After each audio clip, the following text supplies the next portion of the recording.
doing both of the things. To me, Meaning streaming and recording. we're streaming and recording. Yeah.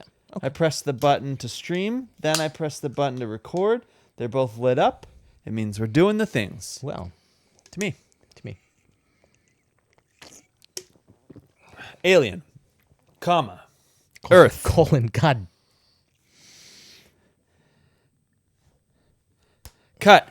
Alien, Earth. You'll fix that in post? Yeah, I'll fix it in post. You'll And take by out that, I this mean, part nope, too? all of this is staying in. We'll do it live. All right. Season 1, episode 8. Season finale. Season finale. Lean into it. Lean into it. When you rank the 8 episodes of this season, 1 to 8, where do you put the season finale? Where would I put it? Not as high as some of the other. I probably. What's 1-1? Probably towards the bottom middle, honestly. 1-1.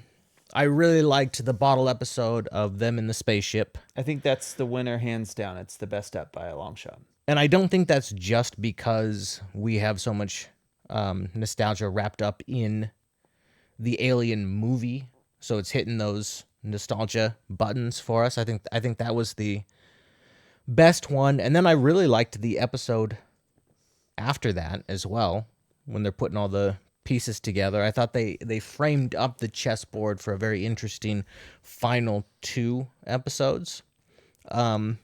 The ending of Ep 7 might be the best ending of any of the episodes, except for maybe Ep 2, where the elevator comes up and they're both lying there and the head of the alien is ripped off. Yeah, that was my other consideration is going with Ep 2. Hard not to see 1 and 2 as a pairing, given that's how they were released. Yep.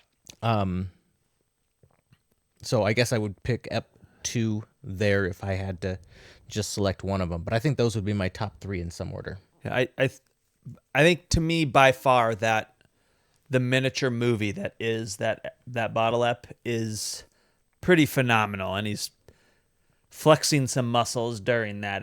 There's obviously a little bit of nostalgia to that, but that felt the most alien of the entire 8 eps. It did, but that's not the reason that I would define that as the best. No, it was also the quality of it was good. Yeah. The story was very good. The action sequences were very good. All the acting was phenomenal. It encompassed a lot, especially it very much encompassed the, like, we're bad at this and we're making mistakes and our hubris is our mistake. And it basically took the format of the first movie, of the first actual Alien movie, and tweaked it a little bit and gave some interesting pieces. It added some extra aliens. Anyways, very delightful. That's why I'd say 1-1. I honestly think the finale is number 8 for me. Okay. And I don't say that that I'm disappointed or I didn't enjoy 8. It just was next to everything else. It felt like, oh, we're getting season 2. Yes. Like everything we talked about at the end of episode 7 that we were looking forward to, that 8 would deliver, it delivered none of them. So, couple of things there. Number 1, my understanding is that at the time of this recording, we still don't have confirmation of a second season. There is no guarantee. Season 2 has not been expectation. greenlit. But it has not been greenlit. It has not been written, which means, of course, it has not been started on. So we're really looking at an elongated absence between season 1 and season 2. And given all of the cliffhangers that they left it on, I saw somebody compare this to the recent House of Dragon season finale, which ended with a whimper and the promise of many there's so much more to come, etc. But you're not going to see it for like five years, and you just have to wait. The only difference is, in my mind, is that as ball knowers in House of the Dragons, you know what's coming, And so it's a huge cock block because you're like, there's so much that's about to happen and they're not going to show us any of it. But also you're like, well, at least we know some big stuff's coming and HBO's not about to cancel this. There's not necessarily a lot of the promise at the end of this ep that I got in House of Dragons. Like House of Dragons is, I agree, absolutely like a disappointing ending, but we know exactly why that happened in that, writer's strike and a whole bunch of other things that were happening at the same time. This just feels kind of like a peter out, like we have more. I don't think we can use that term anymore. Why? Because Pete was just here? Yeah. Poor Pete. But I feel I still loved it. I really did still love it.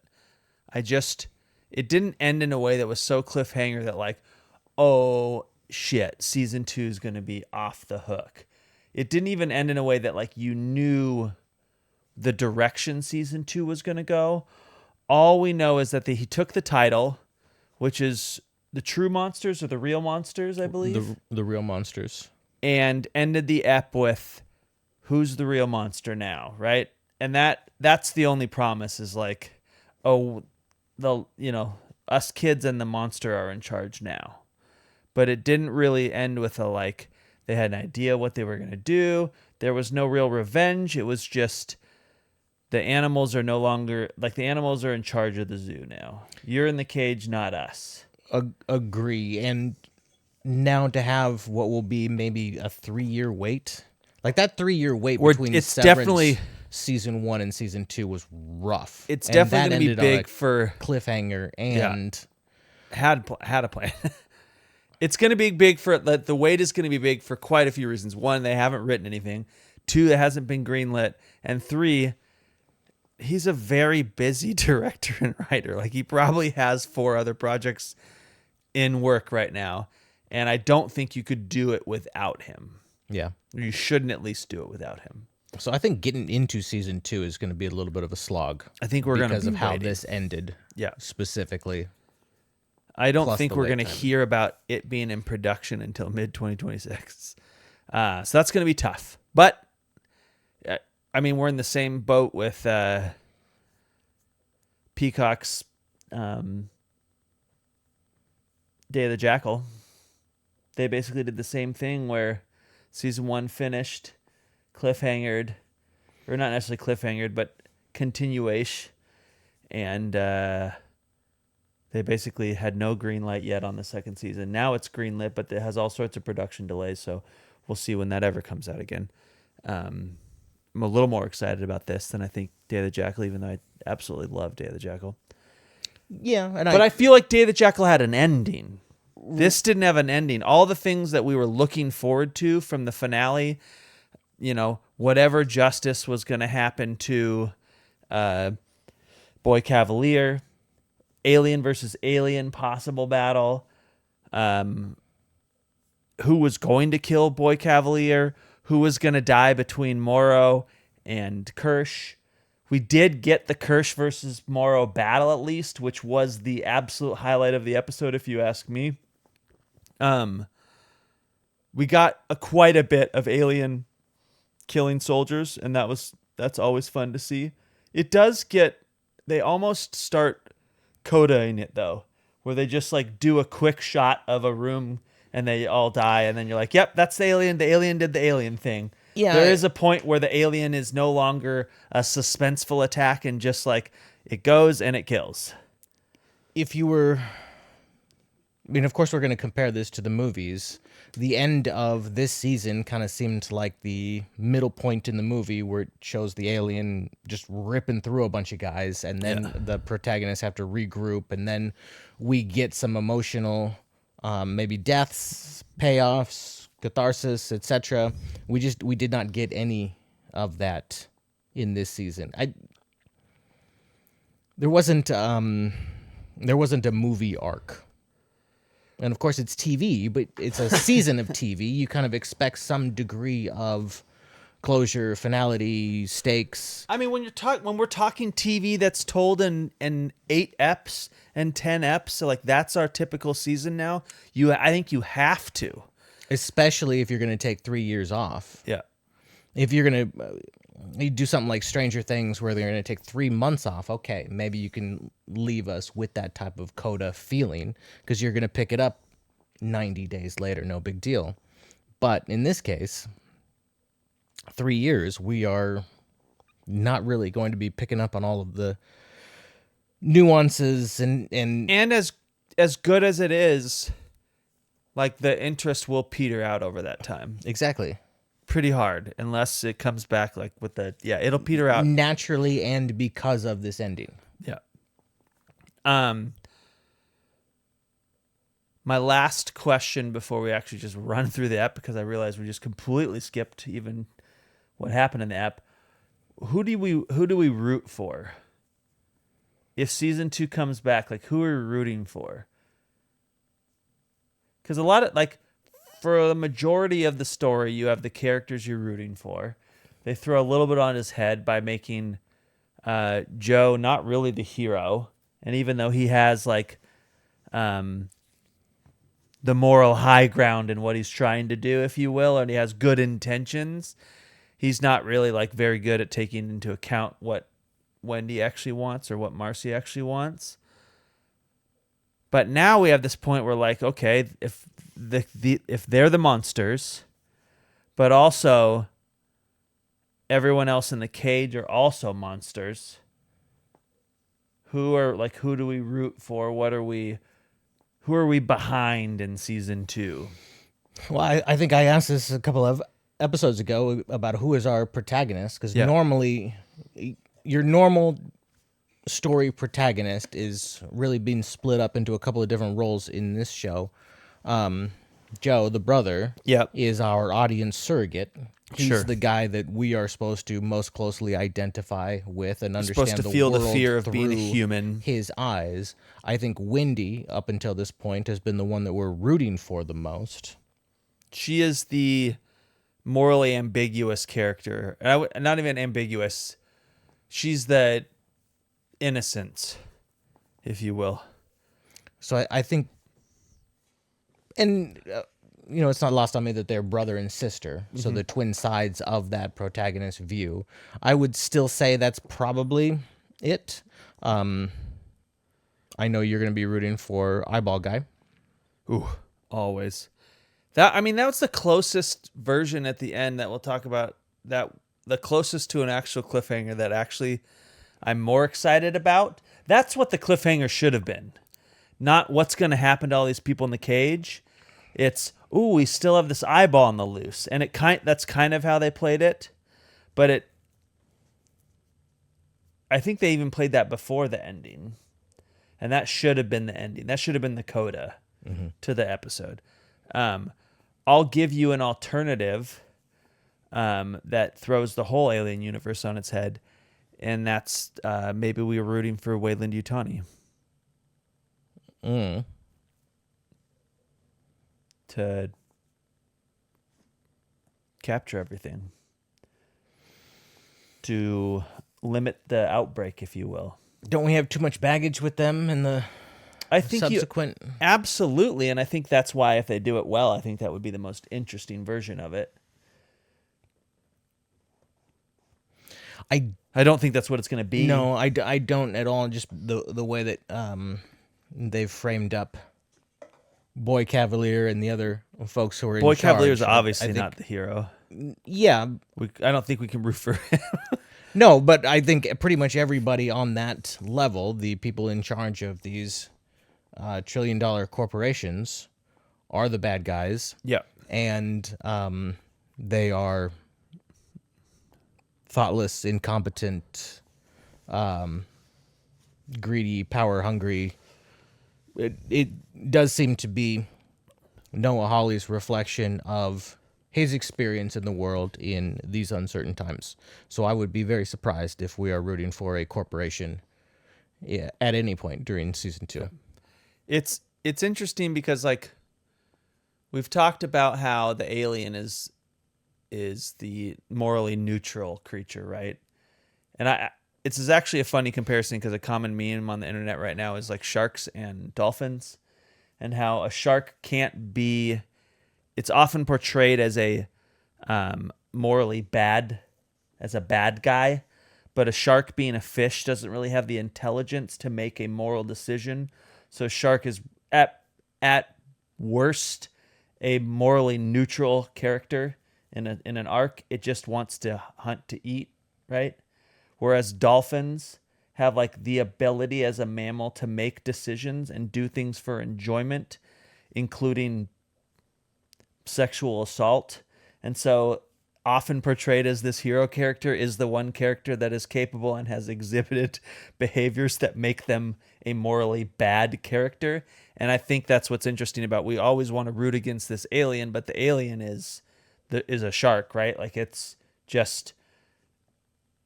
intelligent in the raptor sense, right? Where it's like it can make decisions to help itself hunt better, but its whole thing is kill and eat and procreate because that's like what my genetics say. And then you've got Wendy and the kids, who are probably the closest to like uncorrupted yet, and we're seeing that, like we saw that live over the 8 episodes kind of like start to happen. And then you have obviously the baddie bads, the corp representative, who are, you know, given all the power and all the option to be good and still choose to be pieces of human shit. The one thing, like, still my most disappointed character was what happened with Kirsch. Because for 8 episodes, we're like, what are his motivations? What is he doing? Why did he do it? And it seems like the way it ends is just like, no, he was just working with the corporation in his own kind of shitty way. Yeah, we got no clarity on that. After all, what are your top 3 favorite sharks? Number 1, Hammerhead. Really? That's my number 2. I've always been a huge fan of the Hammerhead. I love the hammerheads. Uh-huh. Number 2 is Six Gill.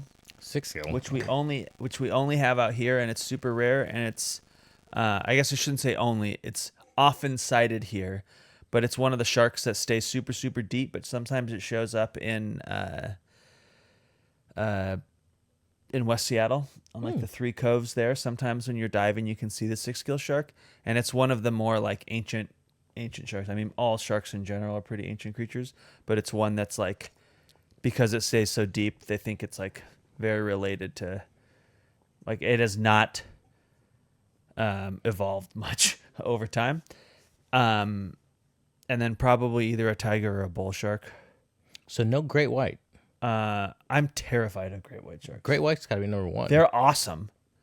But I think, yeah, I'm just too scared of them to put them on my list because I don't want to think about them. Great white, hammerhead, and then number 3, I'm going to say Mako, but you could talk me into tiger. Mako is a good one. It's a great name. Mm-hmm. Those are good sharks. I was also disappointed we didn't get Kirsch's whole story there. There's something, and maybe there's more there, but he's such an like, him and Morrow are such compelling characters, and we got Morrow's backstory, and we understand his motivations, and we understand that, like, even though he's making all of these horrible decisions, he's doing them because it's literally all he has left to hold on to, because he made all the sacrifices. So if he doesn't get this, then he did it for absolutely nothing, which means he'll have to face how empty his life is. So we completely understand his character and very compelled by it. Kirsch's character is just like, it's very just, hey, we hired the elephant to be Justified and Deadwood. And I enjoy that, but I just want to know what his plan is. And it just seems like his plan was, I'm a little bit of a wild card, but I am getting the job done. We did get a backstory for Boy Cavalier, which he told his growing up story, and I'm not sure I found it all that compelling or interesting. If you asked me to guess what his backstory was, I think I would have come up with something almost exactly. Was that his dad was dumb as shit?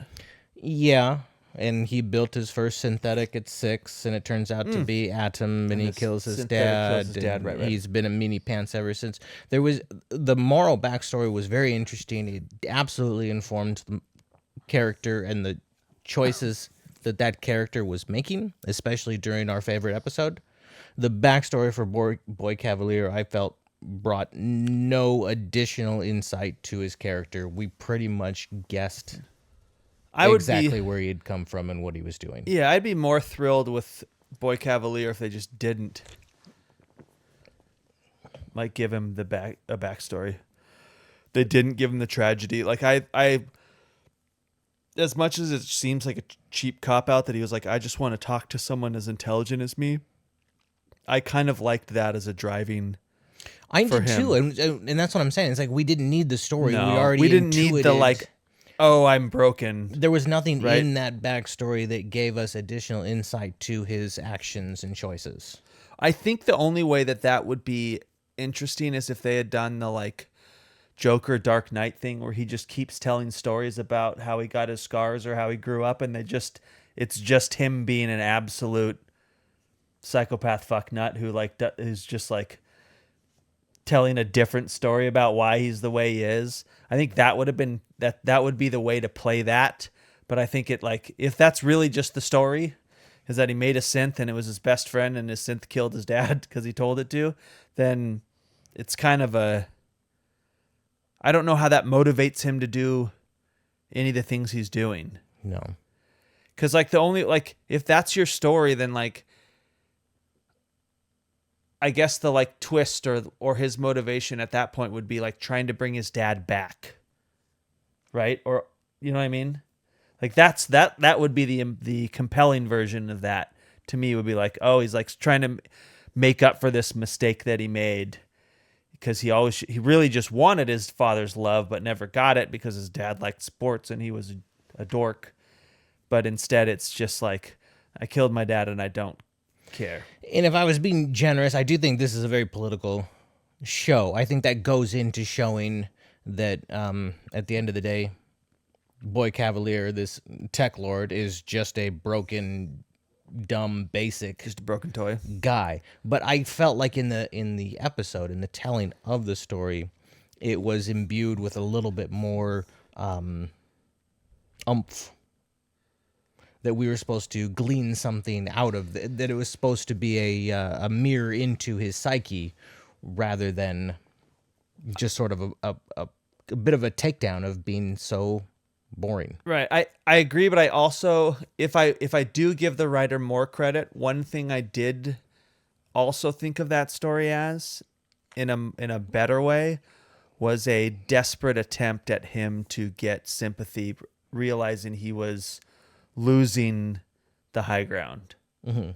Because there was a few times where I really like the actor who's playing him and he does a tremendous job of it. Agree. And there are some parts in this episode where he is realizing he's lost control of things and it like shakes what up to this point he's had just the absolute utmost confidence because he's 10 steps ahead of everything. And then all of a sudden it's kind of breaking down a little bit. And he tries to like forge ahead by continuing his like fake confidence, and it like falls apart from a couple of times, and you can kind of see like his smile like briefly fade in a couple of points, and one of them is right before he tells that story. And so I think that is that would be my only good point of that story is instead of it being used as this like explanation or a backstory or trying to build him as a better character, it's just his way of trying to like it's his last ditch effort. It's him on his knees begging to not be murdered, right? Which I don't think he's capable of going to that level, but that's his version of it where he's just like, "Ooh, I'm also broken and scarred like you," right? Yeah, okay. Okay. Since we're 25 minutes into this, let's jump quick summary. The alien's on the loose. It's been let go by Wendy. The boat went horribly wrong. They get captured. They get brought back. They're in some cages. At this point, all the lost kids are like, what are we going to do? And Wendy's like, oh, I'm just going to do my super magic powers and start loading stuff. They unlock the cages. She goes to rescue Joe, who's about to get taken by the octopus. There's some great intense scenes where I was on the edge of the seat where Joe is almost getting taken by the octopus a couple times, and you honestly aren't sure whether it's going to happen to him or not. He gets let in by Daddy Warbucks and kind of locked into that room. I love that he went into the cage, the goat cage, as like a way of it's a smart chess move, but also like, oh shit, now I'm in this cage. And then of course the octopus eyeball kind of finds a way to try to get in there. But eventually Wendy saves him, but in doing so gets in a brief kind of cool fight where we find out Daddy Warbucks is a synth and a very good battle synth, it seems, as it handles Wendy without any problems. Mm-hmm. And then Wendy kind of like, she's like, oh, you're on the network. I can just turn you off, which is awesome. They're all breaking out. She goes and basically the aliens kind of are messing people up left and right. It seems like the whole island is losing control because the two aliens are on the loose. And Wendy kind of brings them back to the base. And she locks everyone up in the cage. We don't get a death from anyone we thought was going to die in the episode, which I thought was highly disappointing. The best we get is Morrow versus Kirsch. They have a battle in the lab. Kirsch is just plugging away at his lab work per usual and has a great battle with Morrow for a while. Morrow gets the upper hand and essentially breaks Kirsch's back over a metal table, which was awesome. Great scene. And yeah. I love whenever they do the synth spitting blood out their mouth and nose. Seeing it always, to me, you're like, oh, now you know he's messed up. Kirsch kind of turns the tables on him and chokes him out, and the kids show up, and he's like, quick, tie him up. And the kids tie him and Morrow up, and he's a little bit confused. And I thought that was kind of fun, except for what's interesting to me is like Kirsch does treat them like kids because they are most episodes, but I don't think he ever, like if there's the robot revolution that happens, and let's say Kirsch is on the humanity side on this and the kids are the robot revolution, he's like the guy who keeps saying thank you to the AI in my mind. He's of all the characters you saw, he was the closest to actually authentically treating all the kids like adults and letting them. Oh, you're saying that in a nice way. Yes. Yeah. It's good to say thank you to the AI. Yes, I think that's a good thing. Yeah. But like obviously the doctor turns out to be kind of bad, and we see that because she's just more interested in the project than anything. We see that poor Arthur was definitely a morally good character, but he R.I.P. soon to be something new. But his wife chooses the project over everybody else and definitely makes a pretty nasty decision in erasing that lady's mind. And even though she tries to be the morally better character, obviously she's like the most easily corruptible. But I don't think, like, to me, Kirsch was never, like, rude or bad to any of the kids. I thought he treated them like a teacher would treat their students that they are an AP class. Kind of a little bit of a Jack Lamb, slow horses type of vibe to him. Yeah, but he's still not as rude. But yes, he's protective. Short and rude with them, but he does seem to care. That's why I thought it was a little bit weird that they immediately tied him up. And he seemed a little betrayed by that decision. But I guess he represents part of Prodigy, and so I can understand why they tied him up. But I also just felt like if there's anybody who they could pull over their side, it would be Kirsch. And maybe we'll see that in the following season. So they lock up Morrow and them. The doctor's locked up. They eventually go for Boy Cavalier. He gets locked up as well. He has his moment where he tells them, you know, oh, I had a bad childhood. My dad didn't like me because I was smart. Very reminiscent of a Sigma male attitude, which is that nobody understands me. I'm just trying to shake the world up. I'm different than everybody else. I'm not a beta. I'm not an alpha. I'm a lone wolf. And then the episode just kind of ends there. We see the alien creep around the cage with the smaller teen alien underneath it. Or juvenile alien, if you will. So they like each other now. So we've lost any chance we're going to see the alien v alien battle, which I thought would have been cool. But I'm okay kind of with that ending. And before that happens, we get poor Arthur, dead body Arthur on the beach, getting taken over by the octopus eye. Eyeballed. And I think they commented on an earlier episode about how it's capable of taking over a dead creature. And which makes me wonder, did he kill the engineer he takes over on the ship earlier? Or did he just happen upon the dead body and took advantage of it? Because he clearly was going after Hermit. So I know we had some theories about what the eyeball might be a good or bad character, but didn't get those answers. And I think there's something to be said that the eyeball is conflicted, because there are characters I think that the eyeball wants to align itself with, and it doesn't. I don't think it wants to immediately. We don't have to have the answer now. No. And we don't have to have the answer to Kirsch now. And we don't have to have, not everything needs to be wrapped up at the end of season 1, but it would have felt nice for something to have been wrapped up by the end of season 1.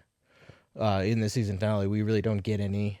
We got a tables turned moment, which to me revelations was a penultimate moment. The end of this episode would have been a great penultimate. Looking back at the season, we're Noah Hawley fans. Yep. He's done this before, taken IP and done his own thing with it to great success. We loved Fargo, all seasons. We loved Legion.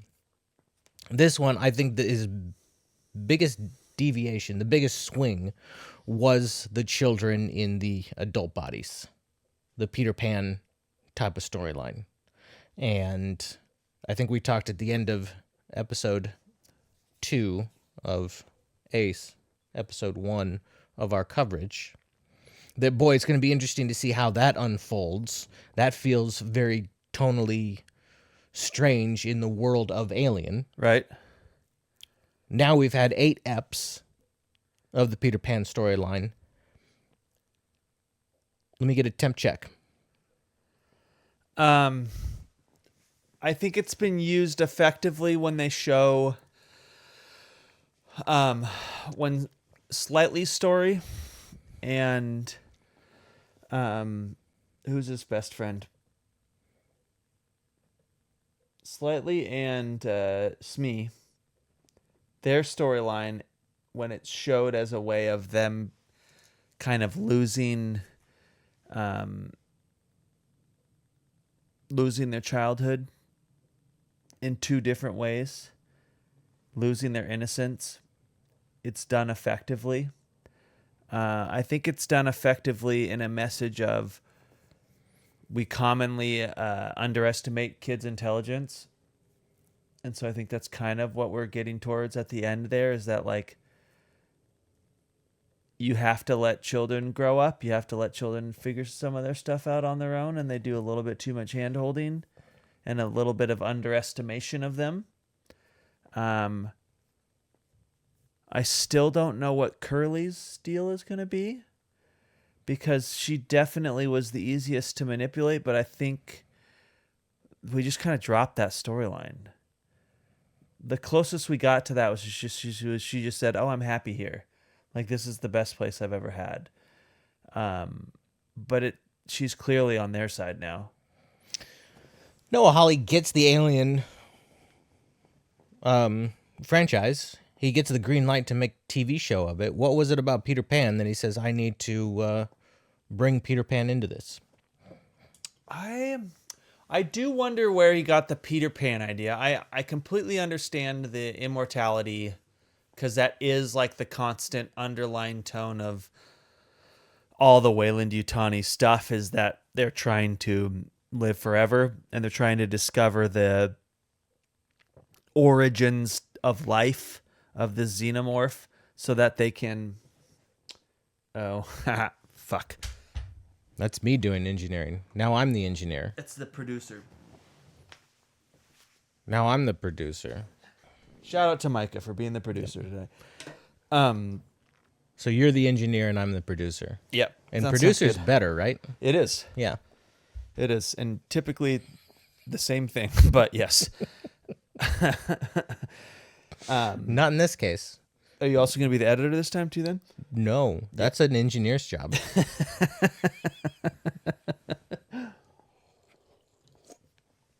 Where was I? Noah Hawley's been given the Alien. What do we think about the Peter Lost Pan. Kids? Why are we bringing Peter Pan into it? What about Peter Pan compelled him with this story He brings in up particular? the story at the end. And it's interesting because Marcy gets it when she talks about how Wendy doesn't stay young forever. Wendy has to get older. Wendy is forced to grow up. Wendy wants to stay, but knows that that's not a possibility, and that the whole story of Peter Pan is that everyone has to become an adult at some point. It's not a choice you make. That is how life works. You can't hold on to childhood forever, which in some ways is kind of a crappy message, because there's the happy message would be there are pieces of childhood and happiness that you should try your best to hold on to. But Wendy is the hero in Peter Pan, not Peter Pan, right? Peter Pan is the main character, but Wendy is who we get the story told through. She's our protagonist, and Wendy is the one who kind of saves the whole situation. Is like, at some point you do have to make adult decisions, and you have to be an adult. There's just no way around it. And that is what Marcy sees, but I don't think in all of the intelligence that is apparently Boy Cavalier, I don't think he understands that piece of it. And it's not that he wants to stay a kid forever. It's that he thinks he was already an adult. He was never a kid. And so, like, but the reality is he just stopped emotionally growing up when he killed his dad. So he just stayed there. So I do like those connections. If your choice is to say the only way that you can transfer a brain from a human to a synth is if they're a child, then I can see where you go to, okay, well, let's put Peter Pan into this. Of course, that was a science that they made up, so Yeah. they could have made up a different science. It was intentional to put the Peter Pan into it. I guess I keep going back to a political read of it, in that Boy Cavalier here is Peter Pan, the kid who will never grow up and just happens to be in charge of, at this point, a third of the world. And the idea that we have somebody who is so deeply unserious, has such low emotional intelligence or sympathy or empathy, but yet dictating the lives of a third of the world's population. I keep coming back to the idea of this being an allegory for our current political environment. I mean, I think it definitely fits. It's hard to call it an allegory because it's just an outright in your face, like, it's not even an interpretation. It's just It's like you changed the name, but you didn't change anything else. Mad Like Libs. I don't know if you call it an allegory. Like an allegory, I feel like you have to be like, the wind represents blue. In this case, you're just like, he is a tech billionaire, Yeah. the richest person in the world. Like, here's the story. The only difference is, he wasn't handed it, right? Yeah, That's the. he's self-made, but he's still It a is. deeply unserious, Yes. egotistical. What I understand is this room, and there's nothing outside of it that we see reflected in today's political climate. I think much more importantly than the fact that he is an unserious young person, and that he is unempathetic, is the fact that he thinks he is better than everything. Agree. And he is his decisions are the only decisions that matter, and nobody else matters, and nobody else's passions or life are as important because they are not as intelligent as him. So I see the storytelling device for sure, but I don't think that's changed in the 70 years that Alien has been around. Like, that is the same exact story in the early ones, right? No, because in the early ones the corporation was faceless. I think there's a big difference between the corporation as a faceless entity that doesn't care about you versus this. When we get into Prometheus and it's one person running it, the whole thing. I think there's something different about Boy Cavalier being this guy who thinks he has all the answers, but is just basically the equivalent of a 14-year-old in his basement chatting about, typing in his comments about how smart he is. I think that's fair. I think that's a fair take. What a fun time we had. I look forward to season 2. Hopefully the world will still exist. Any other comments? Yes. Stay gold. Stay golden, Pony Boy.